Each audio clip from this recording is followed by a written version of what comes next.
Namaste sir, we are here to ask you a few questions that will help us and our fellow mates enhance our understanding and make better choices for the future. So to begin with, we'd like to ask you that what is the right age one needs to start thinking about the streams one wants to pursue? So you don't have a choice, right? You have to, in the Indian system, do it at the end of 10th standard. So you're going to have to choose subjects based on your interests and your passions. So by default, you're required to do that at the end of 10th standard, and then subsequently when you go to college, you can make further choices. But unlike the US and other countries, where you can make these choices later and you have the freedom and flexibility to change your mind at any time without a penalty. So in the Indian system, if you change your mind, you have to go back and start all over again, like Sapsidi. Yeah. Remember snakes and ladders? So you progress up the ladder and then you decide the snake comes and brings you all the way back. So you have to make up your mind a little bit earlier than actually it is advisable. Okay. As we know and witness, a lot of people are desperate to join the JEE and NEET classes, and even their parents insist them on joining these classes from as early as grade 6 or 7. So what do you think is the right time to look into this? Because starting too early may give the students anxiety, and starting too late may leave them lagging behind. So it's generally not the student who's desperate to join these classes, right? It's the parent, and parents are driven by what happens on WhatsApp, what their neighbors have done, what mamas or kakas tell them to do with their children, and they're not guided by research, or even more importantly, by looking at how children's intelligences develop. So we tell students that the right time to make these decisions is at the end of 12th standard. So whether you are choosing to go for JEE or NEET, now if you are choosing to go for JEE or NEET, you are best prepared to take those exams after you have completed 12th standard. Then you have an advantage. So there is something called year 13 in quota, which is the center point for anybody preparing for competitive exams. In quota, they have year 13 classes. These are students who have been smart enough to think that if I graduate out of high school and then I go to quota, everybody else is trying to struggle with 12th and the competitive exams, whereas I will be only focusing on the competitive exams. So I am going to have that advantage. So by giving a year, you are investing a year in getting the best result. And quota is really only for those who are seeking to go into engineering and medicine. But today, there are so many different career options available that you don't need to go down that pathway. But parents have been experiencing this in their own lives, and then they read that same experience into the lives of their children, without quite thinking that there are so many more options available today. I shouldn't restrict my child to just engineering and medicine, but it is again due to the Indian system of admissions that all of this is happening. Fortunately, there are new universities available in India that offer a plethora of options, and you no longer need to start getting desperate about admissions. So this is the age when most students like us are really confused about what is best for them and what best do they want to choose for themselves. So we'd like to know that what are some people here in SNJ that might help us for career counseling based on our aptitude that we possess. So there's myself, I do a lot of college and career counseling, and then there is Rachna madam who does college and career counseling. At the Wadi we have Sakina madam, we have others also who are qualified now to do career and college counseling. Shrenik sir also does some of that over here. So there's plenty of people in-house, and you don't have to go to a commercial agent in order to do this. So students really need not get confused about this. They simply need to approach us, and then again, kacha kan have to be avoided. They have to stop listening to everybody else out there, because everybody is only too free to give their advice about education, because they've all been through school and college, so everybody thinks that they are an expert. Whereas these are highly specialized subjects. And again, going back to colleges in India, we've had several new universities come up, which are great options. So you don't have to simply think that in order to get the best education available today, I have to go abroad or I have to get into the IITs. There are other options available today, fortunately for young people like you. You don't need to make up your mind till you finish 12th standard as to which direction you want to go subsequently. But till the 12th standard, you want to take the most rigorous subjects that you can. Do not opt for scoring subjects. Do not think in terms of how you can take a subject in order to maximize the number of marks you can get.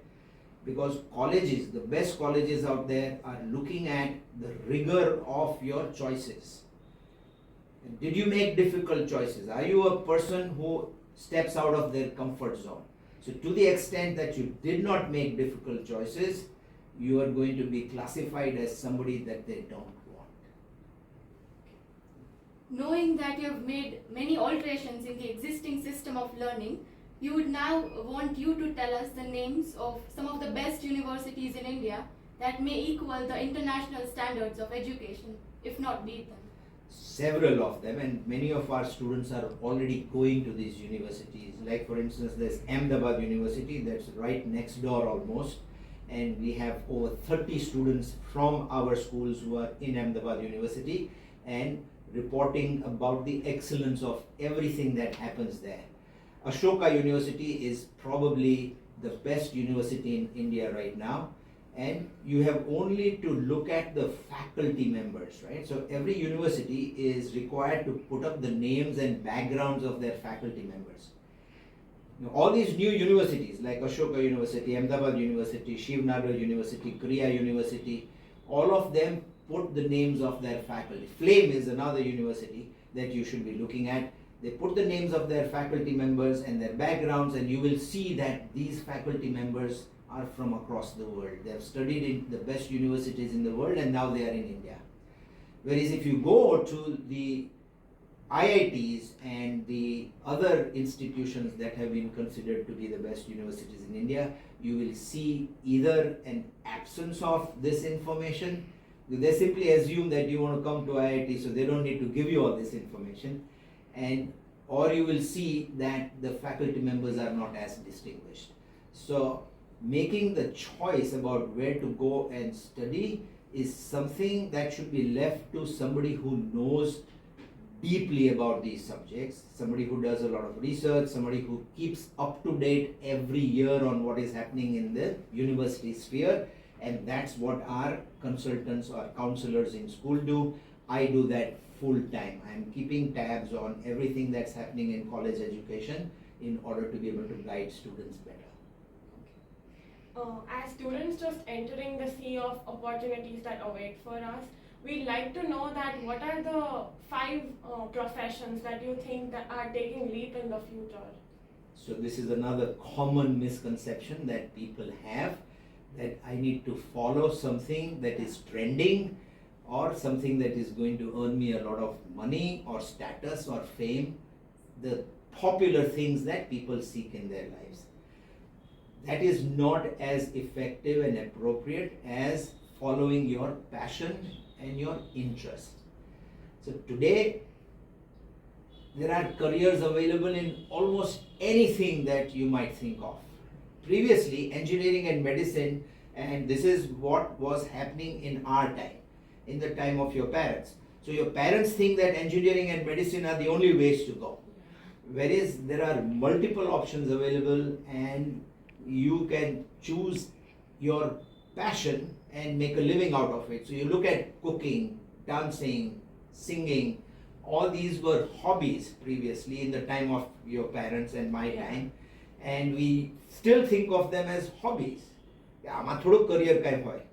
Whereas Sanjeev Kapoor makes more money than any doctor or engineer.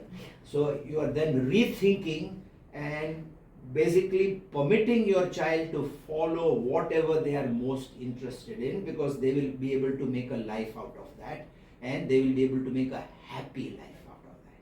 Every morning when you get up, you should feel excited about what you are going to do, rather than thinking I have to go to my job.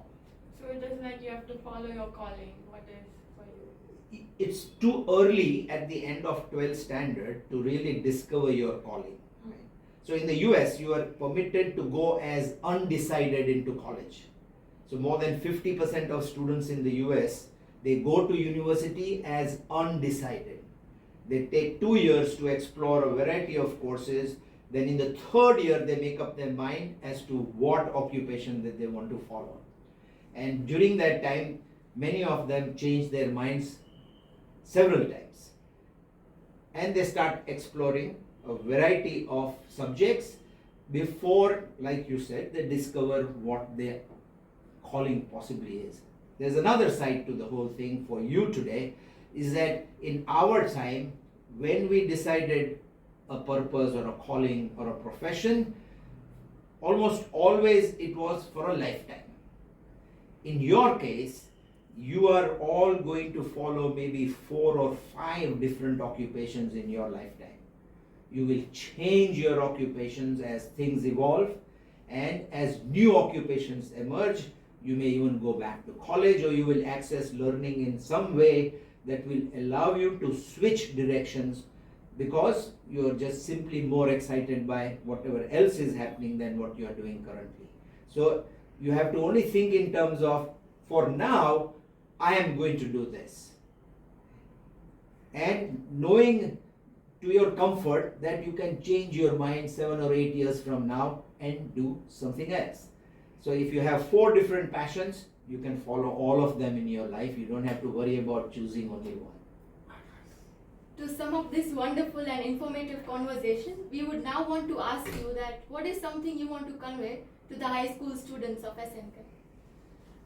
Oh, I see one of the biggest problems is, well, there are several big problems, but what I would most like to tell young people is that you have to know whom to listen to.